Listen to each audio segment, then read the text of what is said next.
Your Honor, I am Tristyn Bailey.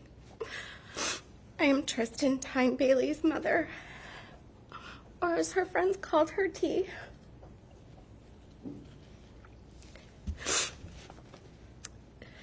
Not many know what Forrest and I faced during our pregnancy with Tristyn.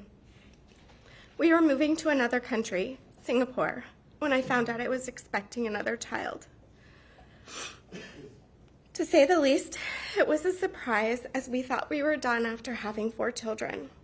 I was terrified to be pregnant in a foreign country, but soon found myself with amazing medical care. I was put into a high-risk category, and I had a high-risk doctor because we were told that Tristyn potentially had Down syndrome. And then it got worse from there as they found a spot or potentially a hole in her heart.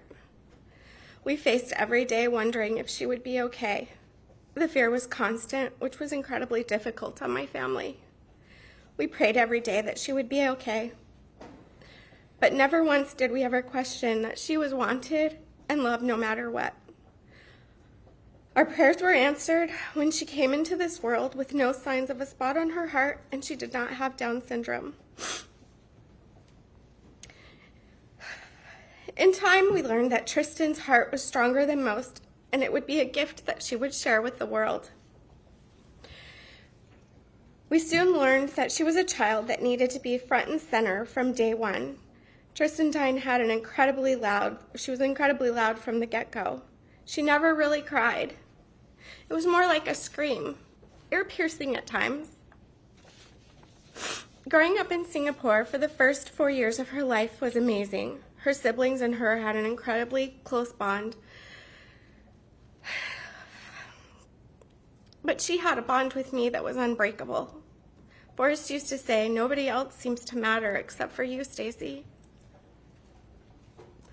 She was always a very social child, always striving to do the best in every aspect of her life.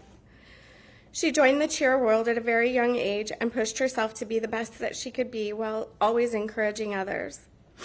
At school, she had excellent grades and had many friends. One of the things that stood out to me the most was how she fiercely protected others from being bullied. Tristyn truly had a heart of gold. For me, I have always loved being a mother and vowed endlessly to love, teach, and protect my children. I spent so many weeks traveling with Tristyn for cheer over the years. I was lucky enough to have a lot of one-on-one time with her. During these times, we would have conversations about friends, school, the good, the bad. I will never forget conversations about one boy in particular who was always getting in trouble in her class for years. I always ended the conversation with, "Just be kind to him.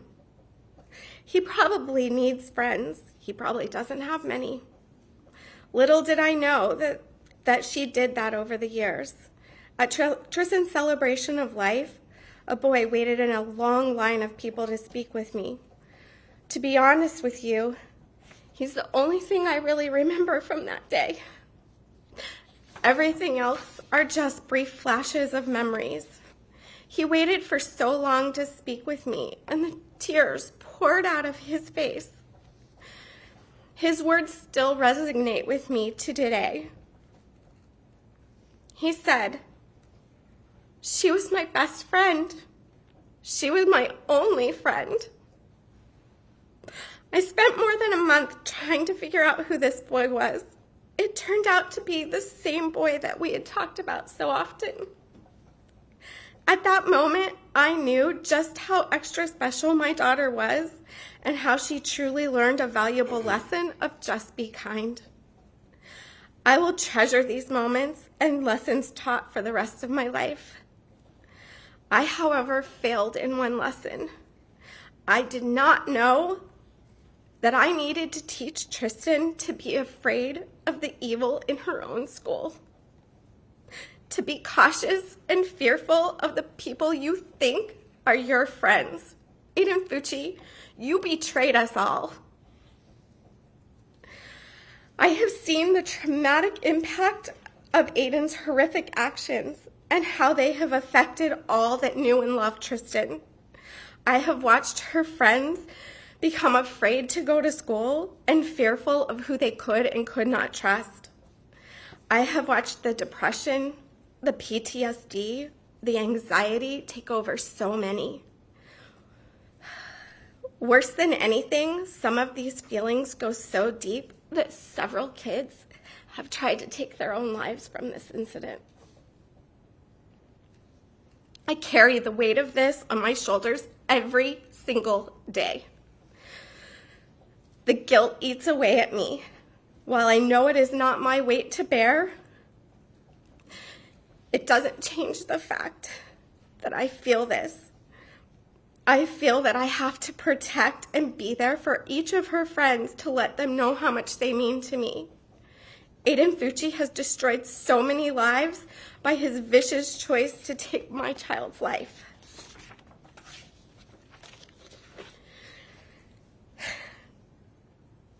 I want to bring you to the weekend of Mother's Day, May 9th, 2021. It was Friday night, and we were preparing for an event at our business. Tristyn came to me asking me if she could go to Food Truck Friday because all of her friends were going from school. I immediately said no because of our work event, and I could not go with her. You see, she had only gone one other time, and I was not willing to let her go without supervision. She begged to go with one of her friends that I had not met, but said that I could meet her parents as they would be watching over her. I agreed that if I met the parents and felt comfortable, I would consider letting her go. I drove to her friend's house, I met the mom, and we agreed that the girls could go as the dad would be taking them and bringing Tristyn home too. It was reassuring to meet another family who had the same parenting style as us. This night is where the weekend starts to crumble in hindsight. You see, Your Honor, many kids that night planned to sneak out, not thinking anything could go wrong. They just thought they were going to be having fun and hanging out together. Saturday night arrives. It was just a normal day around our house. I can remember Sophia and Tristyn planning what they were going to be making me for a surprise breakfast that next day, Mother's Day. They asked me to stay in my room until it was ready. Later that day, we went to dinner, and then we went to see our daughter Alexis and her new litter of Sphinx kittens. We didn't stay long because we were all tired. How I wish I had never gone to bed and stayed up longer. The next morning, Sophia prepared breakfast by herself, as Tristyn never came down to help.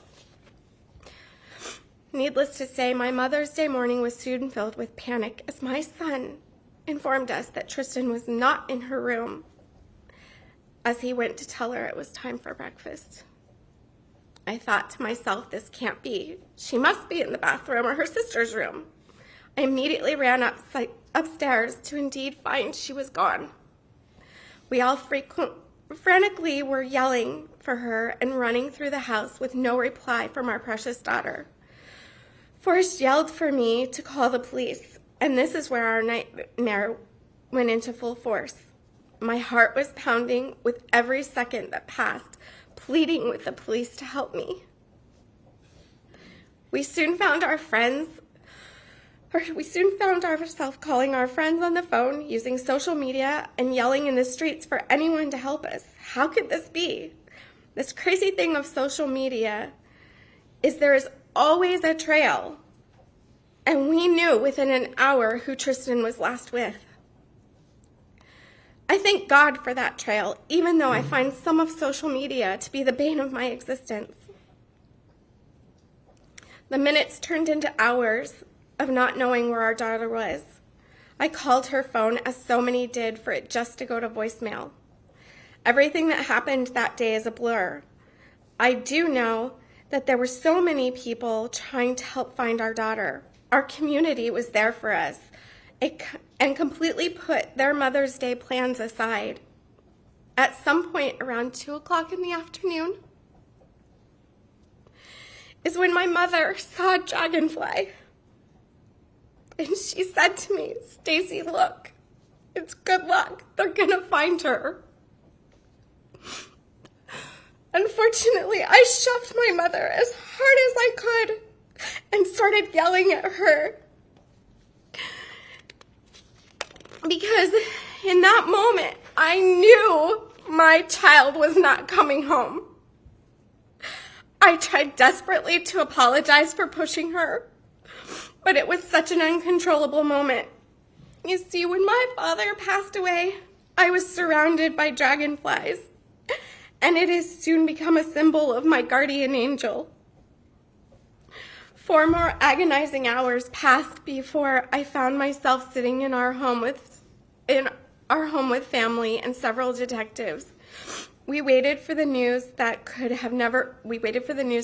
could have never been prepared for, pleading to God to not let this happen to my family and to not take our baby girl away from us. I cannot tell you all the details of what happened when we went inside, as my brain has hidden them in my memory somewhere deep inside. I have very few memories of that day. Your Honor, what I'd like to do is share one night from a recent journal of mine this past month. It's 1:05 a.m. My eyes pop open in fear, and I try to orient myself as to where I am or if I am safe. I walk myself from the couch to my bedroom and try to get some more sleep. It's 2:05 a.m. Again, startled awake. It's 3 a.m. I'm startled awake again, as I am every night, multiple times a night. My head is pounding in pain. My thoughts are racing. My anxiety is high. My chest is tight. The thoughts immediately start. The time tells me that it's over. Tristyn lost her life by now. Visions flood my head, how terrified she must have been. What went wrong in that moment of betrayal from someone she thought was her friend? Did she know it was coming? Did you wait for her back to be turned? The first strike of the knife, the fearful shock she must have had. The second strike, what is happening? I can only imagine she tries desperately to fight him off. Why is this happening? He continues to strike over and over and over as she continues to fight. My chest pain grows tighter, and the tears are now flowing. Was she screaming for help? Did she try to reach for her phone to call for help? Tristyn's desperation to live and get away from him continues until he overpowers my child. He continues stabbing her even when there is no fight left. These visions are embedded in my mind. Her beautiful blonde hair, her smile, her irresistible laughter have all been snuffed out. The guilt I have that I was not there to protect Tristyn plagues me. My thoughts continue, and I cannot get it out of my head about the pain Tristyn felt. I think about how one small slip of a knife I cut my finger while cutting fruit, and it hurt so much that I almost fainted. I pray she passed out. But honestly, with the amount of defense wounds, I know she did not. She fought, and our beautiful daughter suffered for so long as he took no mercy in the 114 times you stabbed her. My heart is pounding so hard now, I think it could come out of my chest. Oh my God, please tell me this is a bad dream. Tell me that I will wake up from this horrific nightmare. The pins and needles have started in my head. The trauma migraine is here. They always come. I beg and plead with myself to just stop thinking for 5 minutes so that the pain goes away. It only increases until sharp stabbing pains take over my head, which can bring me to my knees and screaming in pain. This is my new normal, every day, all day. My new life, sentenced to the torture of my child being murdered. Please stop thinking, just go to bed, just for a few moments to relieve the pain. It's now 3:46. I try to close my eyes, but it only lasts for a brief moment as the fear is overwhelming. The darkness scares me. What is waiting to harm me out there? Will I ever have peace? No. How can I without Tristyn? It's 4:15 a.m. Sirens are going off that send me running to the living room only to find out it was on the TV. The panic is now starting to elevate to the point I can't control my anxiety. Images race through my mind of the helicopters, the police sirens, the bloodhounds, and worst of all, the police asking me to come in my house. I remember falling to my knees, begging them not to make me go inside. I knew that meant she was never coming home at that horrific moment. The darkness of the night surrounds me, and I live in constant fear of what might harm the rest of my family. A memory flashes and enters my mind as Detective Hannah knocked on my door at 3:40 in the morning that night to let us know that an arrest had been made. God, please make this stop. Wake me up from this nightmare. I want to run and find Tristyn, but then I am met with the reality she is gone. Am I losing my mind? This cannot be real. I question God. Why, oh why, did you not protect her? How could you let evil touch her? Why, God, why? This is my sleep pattern every single night for 97 weeks. Sleep deprivation at its finest. The sleep deprivation is taking a toll on me mentally and physically. I do not recognize the person looking at me in the mirror. How I wish it was someone else. The sleepless nights bring black circles under my eyes, and the swelling from the constant tear and the stress have aged me beyond my years. I have memory loss, and I live in constant brain fog. Trying to put complete thoughts together can be very challenging. I now suffer from pins and needles in my head many times a day, along with chronic migraines. My hair is breaking and falling out due to all of the stress and anxiety. The PTSD from Mother's Day has had many impacts. I run into my house at the first sign of a helicopter or sirens, and I now have a genuine fear of being outside in the dark. I check my children's location multiple times a day just to know that where they are in case something happens to them. Seeing police cars can send me into a panic, thinking that something is terribly wrong. The depression can be debilitating at times, and I feel like my life has spun out of control.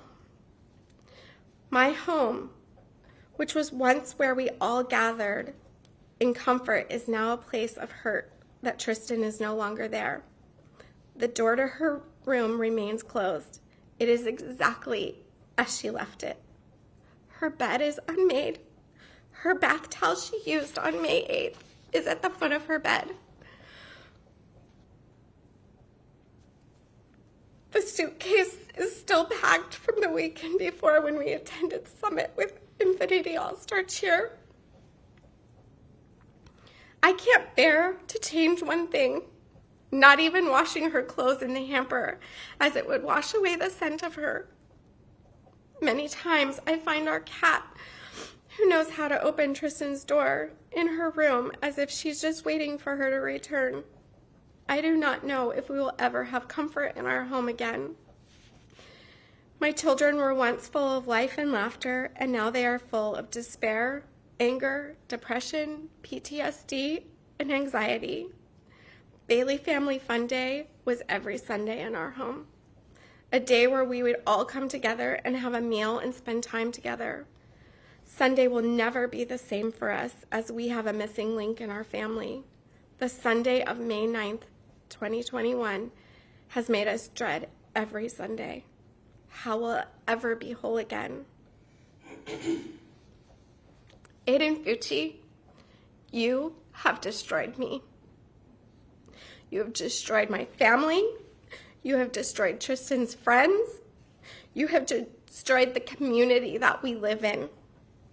You have caused a divide amongst friends and neighbors that should have never been. You have taken away my baby girl, my past, my present, my future, by your calculated, vile actions. I will never be able to watch her perform on stage with her cheer team. I will never see her win Summit or Worlds. I will never have our special weekends away, just the two of us. She will not be able to graduate high school or college. And her father will never be able to walk her down the aisle at her wedding. You have taken this all away from us. I will never understand the heinous choice you made that day, or why my kind daughter was the one that you chose. I will spend the rest of my life grieving our beautiful daughter, longing to hear her voice and hold her in my arms. Aiden Fucci, your deplorable actions are unforgivable, and I will pray every day that you stay in prison for the rest of your life and never be able to harm anyone else in this world again. Your Honor, I plead with you. Please consider everything that he has done to our daughter and to our family. Aiden Fucci made a heinous decision on May 9th, 2021, and took the very life that I brought into this world. Please do not for 1 second think that he could be rehabilitated at any point. He is beyond saving.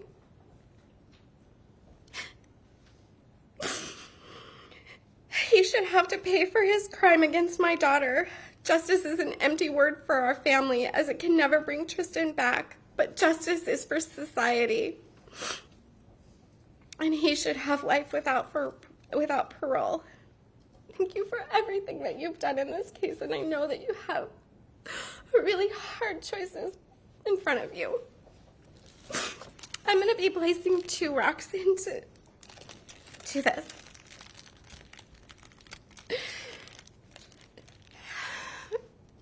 This rock, this white stone, is for her sister, Sophia, who will never have the opportunity to be a big sister again, and you stole that from her.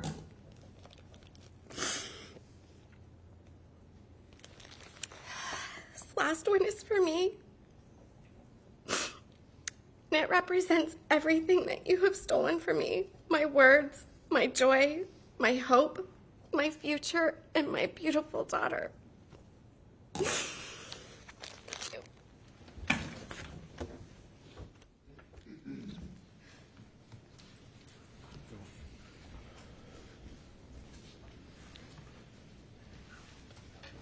We would call Forrest Bailey.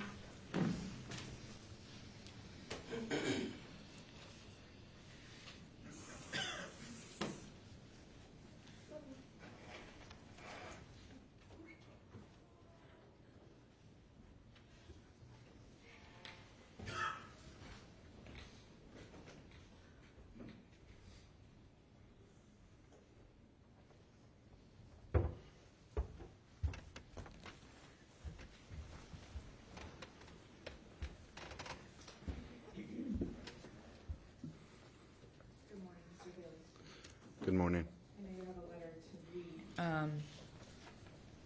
And we've heard a lot about the family impact this morning. If you would, just before you start your letter, kind of talk to the court about some of the acts of kindness and things that the community has done, in reaction to the loss and the sympathy that everybody feels for your family. Just, you could summarize just some of the wonderful things that have been done. Yeah, no, certainly. And thank you for the chance to do so. You know, it's every day. I was out walking the dog this morning, and a neighbor driving out of the neighborhood stopped and let me know that they were praying for us. And that's the type of community we live in St. John's. I think it was immediate. As was shared, we put out the notice. It was on social media. And, Mother's Day, there were families all over the place that dropped all of their plans, and they went out and they were looking, and you heard in some of the statements, immediately after that week, there was a huge vigil in Durbin Crossing the next day. The cheer gyms that she had participated in held vigils. There was a vigil, a year after. A number of different sports programs have actually created awards to recognize the type of teammate that she was. The businesses in the area have been phenomenal. They've, provided my family with a safe place to go after we had funerals, the celebration of life, and the way that Celebration Church gave us that, and even local media in the way that they streamed it, because there were so many people that wanted to go, and giving space for really the teammates and the community to be there. So, those things have happened, and those are the big events. I think the smaller things are the day-to-day. There's a lot of people that still have bows on their homes to represent their support silently. We have people that have, painted rocks, put rocks all over the world. There's just so much really good things that the community has done to keep her name and to make sure she's not forgotten. I appreciate that. You have a letter today as well? I actually have two. So the first is, to Mr. Fucci. February 6th, you finally admitted to your guilt in murdering my daughter, Tristyn, after you clearly sat in this room and agreed to all of the questions and statements that were read by the judge and admitted that you knew what you were pleading to. At the end of that, you turned around, or you didn't even turn around, you made an apology. I want to be clear, saying that your insincere apology is not accepted. In no part did I sense any glimmer of any true remorse felt in your apology. Without question, I know that statement was for some self-serving purpose that you have. During all of the proceedings in which we've been present, including these past couple days, at no point in time have I seen anything from you that is any type of remorse. I loathe your very existence and know that there is nothing within you that reflects the smallest amount of goodness or human decency. Your Honor, Judge Smith, I know there's a lot of us, and I know you've had to listen to quite a bit.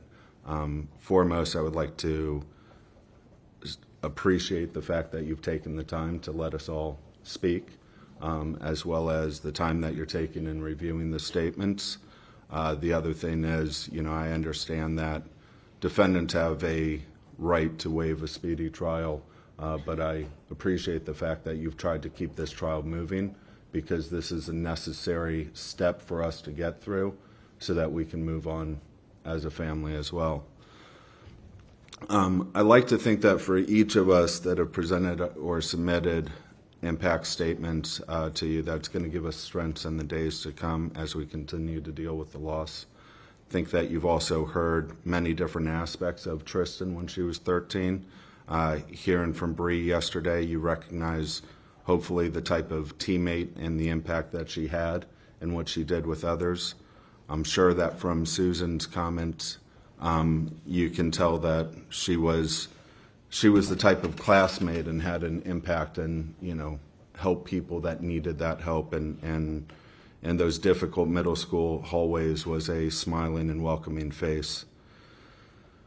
What likely resounded with you even more were the impacts from Tristyn's friends, both the adults and her contemporaries. She was an incredible person who was comfortable in her own skin and helped people find comfort within their own.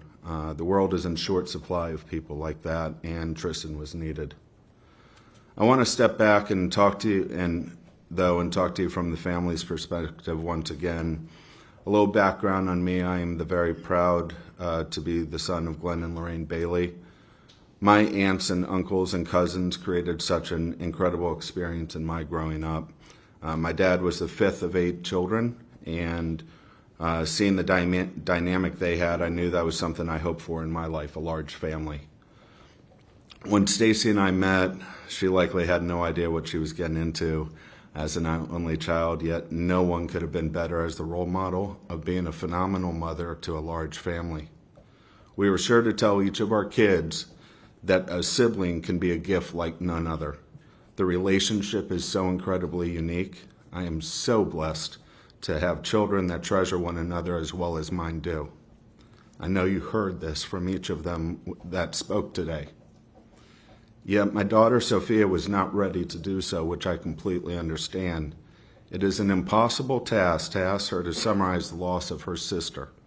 They had the most unique relationship. While so much has been shared on how Tristyn encouraged others, Sophia likely was Tristyn's biggest supporter and fueled her confidence. Sophia was always looking and taking care of Tristyn. Sophia's biggest impact of losing Tristyn will lie in the days and years to come. Sadly, I know the tremendous loss that they will have to bear in losing a sibling, as I lost my brother January 13th, 2001. He is with me constantly in the regret and unfulfilled plans we had together. Since Tristyn was taken with us, I have not been able to look in on my parents as I should, just as it haunts me what my children are going to endure with the loss of their sister. So often our calls with my parents end with them trying to figure out any way that they can help, anything that they can do, yet they know that from the loss of my brother, I will carry Tristyn's loss with me always. Within our family, Stacy does an impeccable job of dealing with the critical items that come in on the day-to-day. Oftentimes I am brought in to deal with some of the bigger problems and find our path forward. I've always been able to fulfill that role until now. There are no solutions. There's just trying to move forward and carry her with us.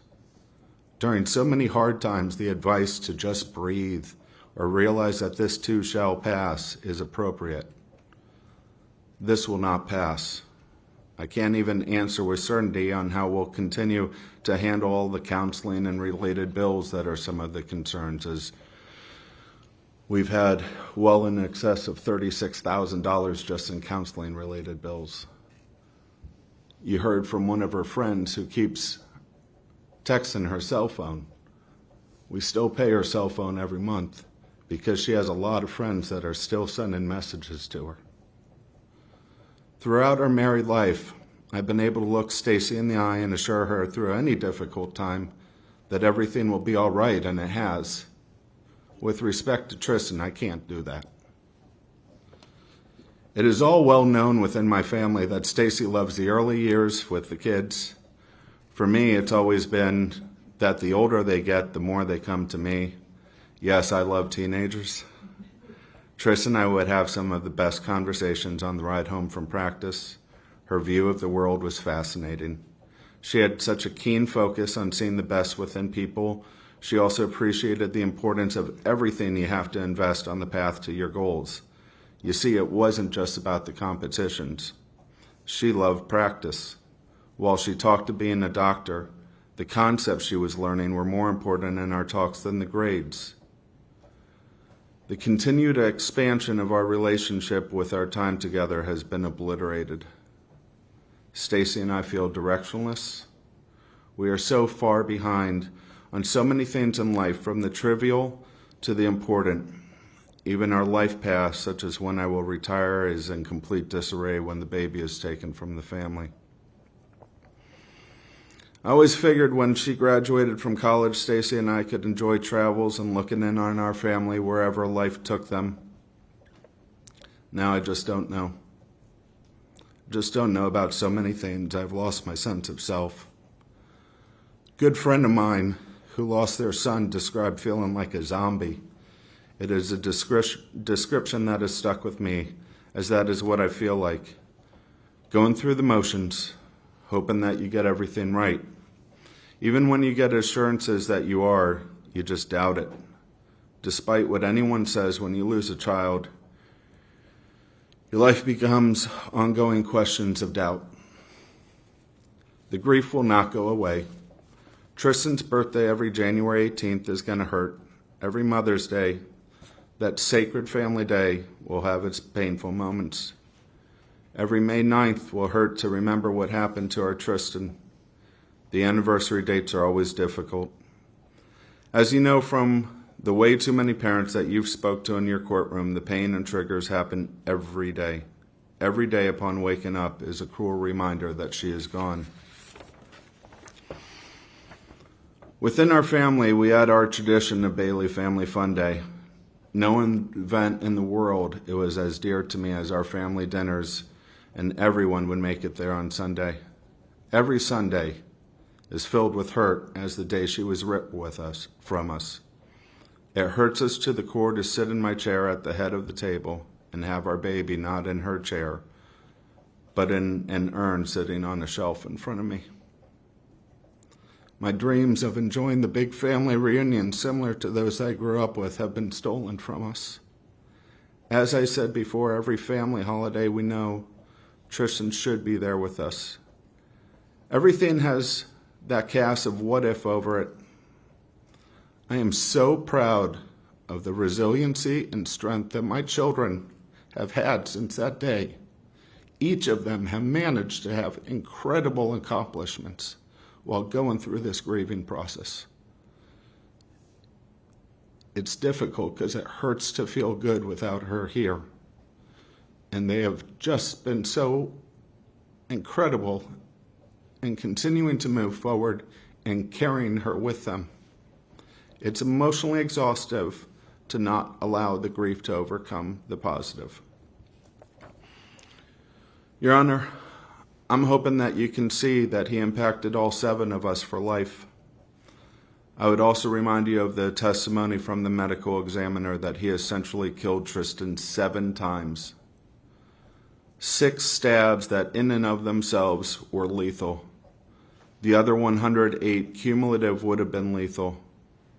From what Alexis and Stacy shared, you can only begin to imagine how the pain he put her through stays with us.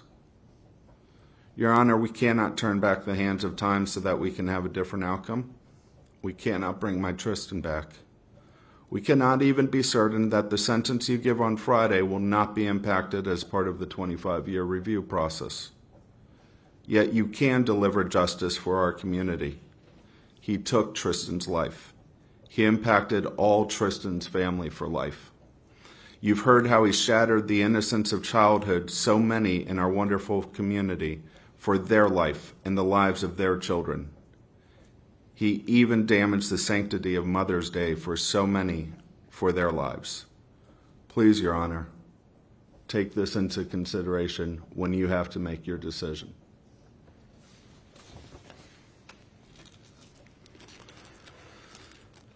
Lastly, I want to place this rock.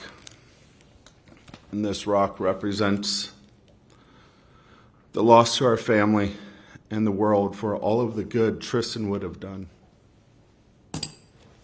Thank you for your time.